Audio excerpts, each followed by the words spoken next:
Gue mau jujur, selama 3 tahun, gue nggak punya dana darurat sama sekali. Dan waktu itu gue ngerasa, ya udah, masih aman.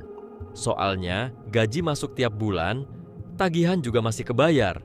Sampai akhirnya hidup ngasih satu kejadian kecil yang bikin gue sadar, ternyata gue sama sekali nggak punya pegangan. Kalau lo sekarang juga belum punya dana darurat, jangan skip video ini. Karena yang gue alami bisa banget kejadian ke lo juga. Gue inget banget rasa malunya. Bukan cuma karena nggak siap, tapi karena gue baru sadar gue udah kerja bertahun-tahun, tapi tetap aja nggak punya cadangan kalau ada masalah. Malam itu gue pinjem sana-sini, nahan panik, dan ngerasa kecil banget. Buat orang lain mungkin 3 juta bukan angka besar. Tapi buat gue saat itu, angka itu kayak tamparan keras.